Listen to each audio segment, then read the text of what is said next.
Environ 250 personnes étaient présentes pour l'exposé du projet de ville à la Maison des Arts des Congrès. Deux mots d'ordre principaux, convivialité et fonctionnalité. Ainsi, nouvelle politique de gestion de l'habitat, modification du stationnement, élargissement des trottoirs et délestage des axes de circulation sont en discussion. Notamment la formation d'une voie de circulation plus importante au niveau de la route de la Lisière, secondée d'une nouvelle voie piétonnière. Un ensemble de changements qui seront encore discutés lors d'un conseil municipal exceptionnel le 6 juin 2000. Ce projet de ville est un travail de longue haleine, un travail d'équipe qui doit être validé au fur et à mesure de ses avancées. Des modifications qui souligneront davantage le caractère thermal de la commune.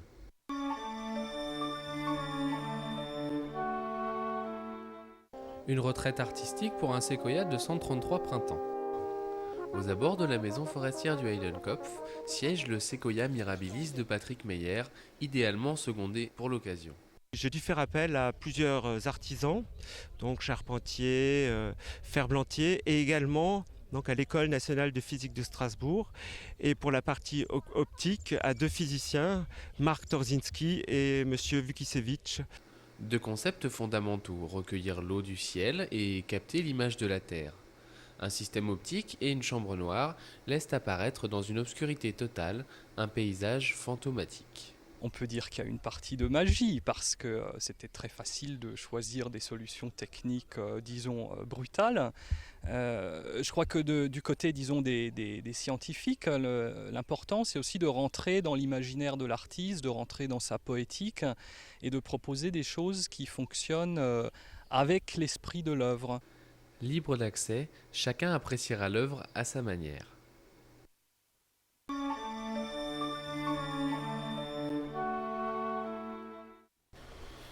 Deux quarts d'Oberbrunn à Altleiningen-Höningen.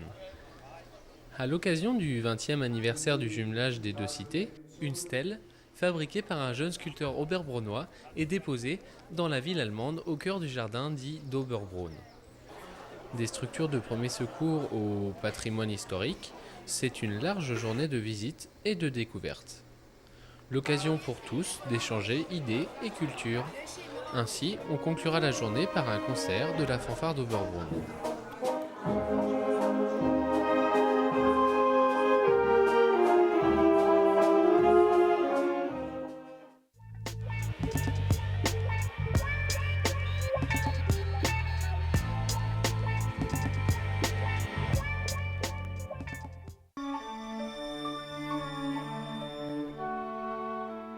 C'est une course nature de 50 km. Bon, il y avait une centaine qui étaient préinscrits. Donc il y en a une trentaine, quarantaine qui se sont inscrits ce matin. C'est le double de l'an dernier, parce que c'est une deuxième épreuve, deuxième édition. Et on a doublé le chiffre de participants. Au niveau de la préparation, il y a toute une petite équipe, on doit être une quinzaine sur place le jour même et 3 ou 4 dans la semaine avant pour préparer le rendez-vous, c'est-à-dire aussi bien les autorisations des mairies préfectorales que le balisage du parcours qui a été fait sur 2 jours par 2 personnes. C'est parti ce matin à 9h d'ici, du groupe scolaire de Niederbronn. C'est un trajet avec 3 points de ravitaillement. C'est pas trop parce qu'il fait chaud, mais bon, les gens sont censés le savoir et prévoir ce qu'il faut avec eux. Donc il y a un point de ravitaillement au 16e kilomètre avec de l'eau, des fruits secs, des bars, enfin tout ce qu'il faut. Il y a un autre ravitaillement, le deuxième, avec un point de relais parce qu'on peut aussi le faire par équipe de 2. Le point de relais se situe à Berenthal, vers le 30e kilomètre.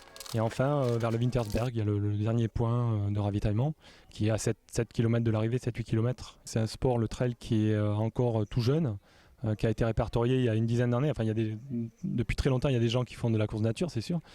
L'entraînement de course sur route, c'est souvent en nature. Mais le trail à lui-même est vraiment lancé depuis 7-8 ans. Et bon, il n'y a pas de fédération de trail. Donc il n'y a surtout pas de professionnels, quoi. Ça reste tout le temps des gens amateurs qui font ça justement dans l'esprit, plus amateur peut-être que les autres encore, quoi. Oui, il fait particulièrement chaud, je crois. C'est le début de saison, ce sont les premières chaleurs, donc ça c'est difficile à gérer. Maintenant, au niveau du parcours, il n'est pas extrêmement difficile, c'est assez roulant. Bon, je suis originaire des Pyrénées, donc j'ai quand même plus l'habitude de parcours très montagneux, qui ne sont pas comparables à ceux-ci, quoi, hein, avec des dénivelés qui vont jusqu'à 3000 mètres positifs et négatifs aussi. Donc non, c'est un parcours qui est très roulant, qui est très plaisant, hein, très ombragé. Tout le monde ne prend pas le départ comme ça un peu à l'aveuglette, il faut quand même s'entraîner pour. Et disons que c'est des gens qui savent qu'ils vont venir depuis un petit moment, qui veulent découvrir le coin, qui veulent découvrir un nouveau circuit. Donc c'est souvent des gens d'un peu partout en France. Bon, peut-être pas le sud de la France, mais tout le côté nord. Il y en a de Luxembourg, d'Allemagne. Bon, évidemment, il y en a bien sûr du coin qui viennent parce qu'ils sont pas loin. Le point le plus important sur une course pareille, c'est la convivialité. On essaye de créer une certaine ambiance, faire découvrir peut-être un côté culinaire des gens qui viennent de loin, goûter une tarte flambée. Et peut-être mettre un peu en deçà le côté vraiment compétition. Bon, il y a un classement, il y aura des prix distribués, des lots, mais nous ce qu'on veut garder c'est plutôt l'esprit découverte de la région et se faire plaisir sur des sentiers qui sont vraiment magnifiques par ici. Tout le parc régional des Vosges du Nord, peut-être pas très connu même par les Alsaciens qui vont plutôt dans le sud de l'Alsace, mais qui est vraiment magnifique, surtout par un temps pareil, quoi. On est bientôt arrivé.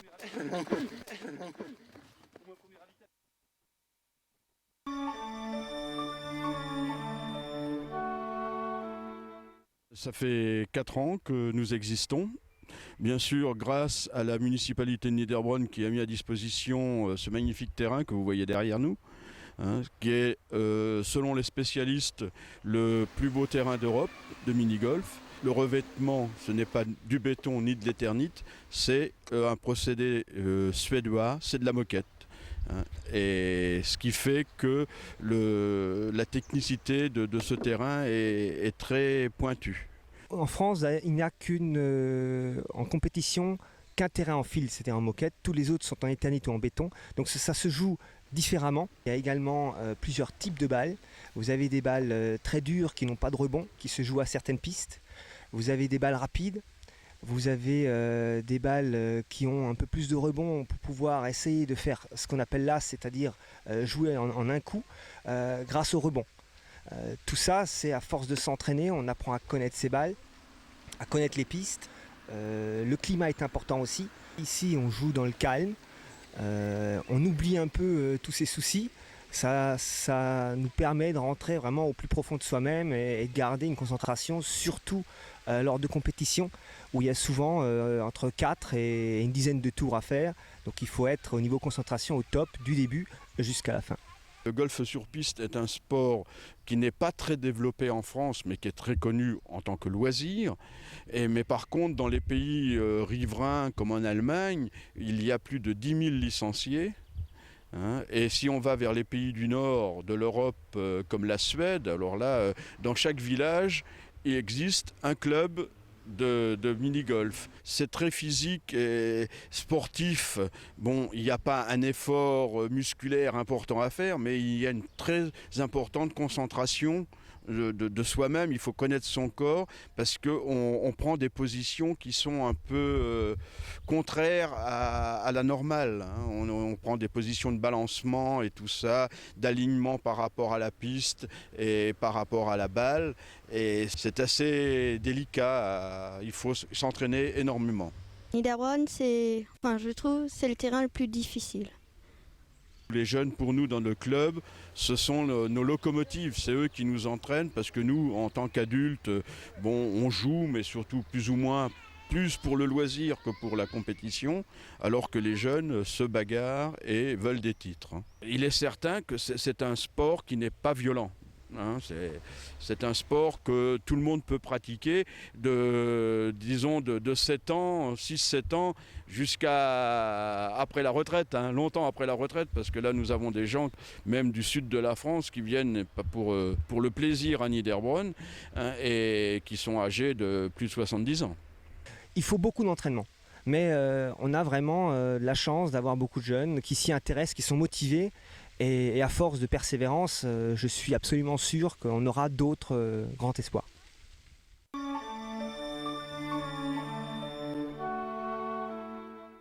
Le Grès vosgien a un secteur qui s'étend de la Couaille, qui se trouve dans le sud du Palatinat, donc au nord, jusqu'à la région de la Petite-Pierre.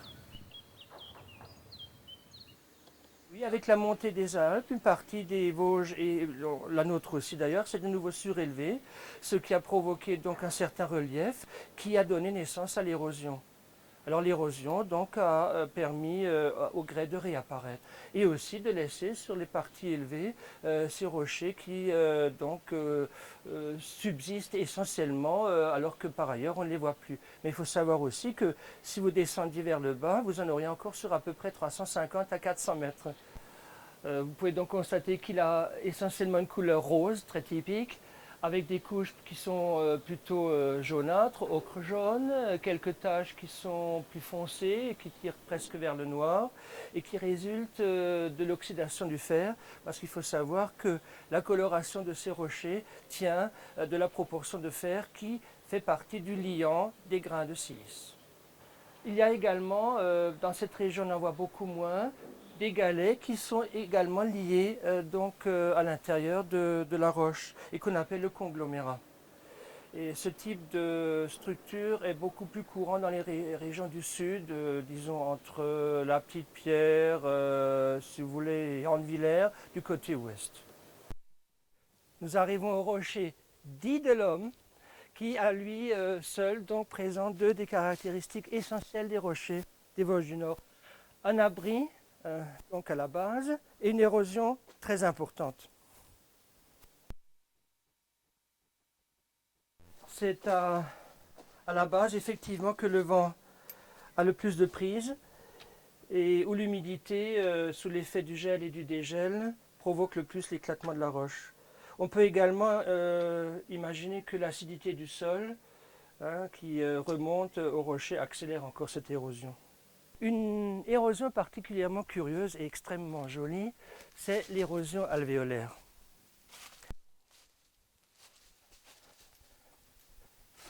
Cette érosion a une origine qui n'est pas très clairement explicable, mais on peut supposer que le rôle du vent est essentiel. En effet, tout d'abord, dans un premier temps, il se détache peut-être un grain un peu plus gros que les autres, qui creuse déjà une petite cavité. Mais après, une fois que le vent a une prise dans cette cavité, avec les grains qui se détachent, il y a une espèce de système d'abrasif qui fait que le grain, sous l'effet du vent, tourne à l'intérieur de cette cavité et accélère donc le creusement. Et fait aussi que l'intérieur, le diamètre de l'intérieur est plus grand que celui de l'extérieur.